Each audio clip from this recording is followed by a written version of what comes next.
Hi every one. ഇന്ന് ഞാൻ chicken റെസിപ്പീസാണ് share ചെയ്യുന്നത് കേട്ടോ. ഇന്ന് ലഞ്ചിന് ഉണ്ടാക്കിയതാണ്. ചിക്കൻ മാരിനേറ്റ് ചെയ്ത് വെച്ചതാണ്. മുളക് പൊടി, ഉപ്പ്, കുരുമുളക് പൊടി, ginger garlic green chilli paste അതെല്ലാം കൂടെ മിക്സ് ചെയ്ത് കുറച്ച് ലെമൺ ജ്യൂസും മിക്സ് ചെയ്തിട്ട് ഉപ്പും ചേർത്ത് നന്നായിട്ട് മാരിനേറ്റ് ചെയ്ത് വെച്ചതാണ് ചിക്കൻ. എന്നിട്ട് അവസാനം ഇത് സെക്കൻഡ് സ്റ്റെപ്പ്, സവാള സ്ലൈസ് ചെയ്തിട്ട് നന്നായിട്ട് വഴറ്റണം. എണ്ണയിൽ ഞാൻ വെളിച്ചെണ്ണയാണ് ഉപയോഗിച്ചിരിക്കുന്നത്. അതിൽ മഞ്ഞൾപ്പൊടി ഇട്ടു, മുളക് പൊടി ആവശ്യാനുസരണം ഇടുക. പിന്നെ ചിക്കൻ മസാല ഇട്ടു കേട്ടോ. ഞാൻ അതും ഒരു 2 സ്പൂണ് ഇട്ടിരുന്നു. എല്ലാം ഒരു കൈപ്പിടി അളവ് എന്ന് പറയില്ലേ, അതുപോലെയാണ് ഇട്ടിരിക്കുന്നത് ഞാൻ കേട്ടോ. സ്പൂൺ അളവൊന്നും ഞാൻ എടുത്തിട്ടില്ല. അപ്പോൾ ഞാൻ അങ്ങനെ ഇട്ട് എല്ലാം കൂടെ നന്നായിട്ട് അതിൻ്റെ സ്മെല്ല് പോകാൻ വേണ്ടി നന്നായി ഒന്ന് ഫ്രൈ ചെയ്തെടുത്തു. അതിനുശേഷം ഒരു സ്പൂണ്, ഒരു ടീസ്പൂണ് മതിയാവും കേട്ടോ മല്ലിപ്പൊടി ഞാൻ ഇട്ടുള്ളൂ. മല്ലിപ്പൊടി ഇട്ട് നന്നായിട്ടൊന്ന് ഫ്രൈ ചെയ്തെടുത്തു. നന്നായിട്ടൊന്ന് ഈ മാരിനേറ്റഡ് ചിക്കൻ ഞാൻ അതിൽ ആഡ് ചെയ്തു കേട്ടോ. ഇതിൽ ഉപ്പ് എല്ലാം ചേർത്തിട്ടുണ്ട് കേട്ടോ ഞാൻ. അപ്പോൾ കുരുമുളക് പൊടി എല്ലാം ചേർത്തിട്ടുണ്ട്. അപ്പോൾ അങ്ങനെ കുരുമുളക് കുറച്ച് നന്നായിട്ട് മുന്നിട്ട് നിൽക്കുന്നുണ്ടായിരുന്നു കേട്ടോ. എന്നിട്ട് ആ മസാല അതിൽ കുറച്ച് വെള്ളം ചേർത്ത് അതിലേക്ക് ഒഴിച്ചു കൊടുത്തു. എന്നിട്ട് ഇത് നന്നായിട്ട് ഇനി കുക്ക് ചെയ്യണം കേട്ടോ ചിക്കൻ. നമുക്കിത് അടച്ച് വെച്ചിട്ട് നമുക്ക് ചിക്കൻ വേവിച്ചെടുക്കാം. എല്ലാ മസാലകളും ഇട്ട് അടച്ച് വെച്ച് വേവിക്കാം. എന്നിട്ട് വേവിച്ചെടുത്തതിന് ശേഷം നന്നായിട്ട് വെള്ളമുണ്ട് കേട്ടോ. ആ വെള്ളം ചിക്കനിലല്ലെങ്കിൽ വെള്ളം വരും നല്ലോണം. ഞാൻ ഒഴിച്ച വെള്ളം കൂടെ ആയപ്പോൾ നല്ലോണം ആയി. അപ്പോൾ ഇത് നന്നായിട്ട് വറ്റിച്ചെടുക്കണം കേട്ടോ. കുറേ നേരം ഇനി തുറന്ന് വെച്ച് വറ്റിച്ചെടുക്കണം. അപ്പോൾ ഉപ്പൊക്കെ കറക്റ്റായിട്ടുണ്ട്. അവസാനം അങ്ങനെ വറ്റിച്ചെടുത്ത് തിക്ക് ഗ്രേവി ആയിട്ട് ചിക്കൻ കിട്ടി കേട്ടോ. വെള്ളമൊക്കെ നന്നായി വറ്റി നല്ല തിക്കായിട്ട് കിട്ടി ഗ്രേവി. അതിനുശേഷം കൊറിയൻഡർ ലീവ്സ് ഇട്ടിട്ട് ഗാർണിഷ് ചെയ്തു. എന്നിട്ട് നന്നായിട്ടൊന്ന് ഇളക്കി യോജിപ്പിച്ച് വെച്ചതാണ് ഇത് കേട്ടോ.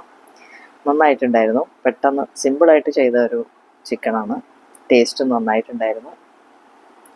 അങ്ങനെ ഇതായി. ഇനിയിപ്പോൾ ഇതിൻ്റെ പിന്നിൽ ഒരു ചിക്കൻ ഫ്രൈ കൂടെ ഞാൻ ചെയ്യുന്നുണ്ട്. അതിനും ഞാൻ ഇതുപോലെ ചിക്കനെല്ലാം ഇതിപ്പോൾ ആയി കേട്ടോ, കംപ്ലീറ്റ് ആയി ഇത്. അപ്പോൾ ഇത് ഇങ്ങനെ എടുത്തു വെച്ചു. ഇതിപ്പോൾ ചപ്പാത്തിക്കൊക്കെ കഴിക്കാൻ നന്നായിരിക്കും കേട്ടോ. ചപ്പാത്തി, ദോശ എന്ത് വേണമെങ്കിലും നമുക്ക് ഇഷ്ടമുള്ളത് കഴിക്കാം.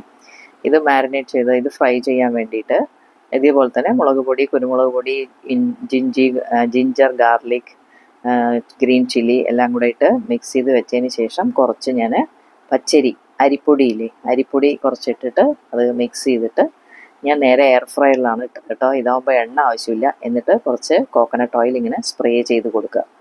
എല്ലാം എയർ ഫ്രയറിൽ നല്ല ഒന്നൊന്നായിട്ട് എല്ലാം വെച്ചതിന് ശേഷം ഇങ്ങനെ സ്പ്രേ ചെയ്ത് കൊടുക്കണം.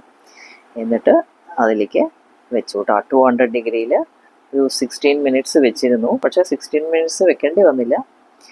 അതിന് മുമ്പ് തന്നെ അത്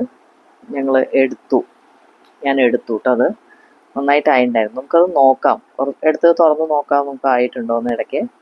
അങ്ങനെ അപ്പോൾ ഒരുപാടത് ഡീപ്പ് ഫ്രൈ ആവേണ്ട കാര്യമില്ല. അപ്പോൾ കഴിക്കാൻ ഒരു സുഖം ഉണ്ടാവില്ല. കുറച്ച് ജ്യൂസി ആയിട്ട്, ഇപ്പോൾ നല്ല ജ്യൂസി ആയിട്ട് കിട്ടും കേട്ടോ. ഇനിയിപ്പോൾ ഇതൊക്കെ ഉണ്ടോ, ഇതിൻ്റെ ബ്രൗണിഷ് കളർ, മേലെയാണ് ബ്രൗണിഷ് കളർ ഉണ്ടാവുക.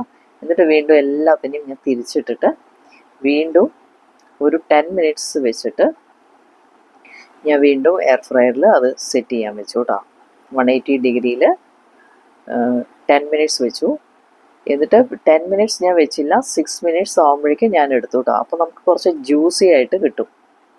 ഞാൻ 10 മിനിറ്റ്സ് സെറ്റ് ചെയ്ത് വെച്ചു, പിന്നെ ഞാൻ 6 മിനിറ്റ്സേ വെച്ചുള്ളൂ. അപ്പോൾ കുറച്ച് നന്നായിട്ട് ഒരു ഫ്രൈയും ഉണ്ട്, നല്ല കളർ ചേഞ്ചും വന്നു, നല്ല ബ്ലാക്ക് കളറിലായിട്ട് കിട്ടുകയും ചെയ്തു. പക്ഷെ കുറച്ച് കഴിക്കുമ്പോൾ നല്ല ജ്യൂസി ആയിട്ടുണ്ടായിരുന്നു കേട്ടോ.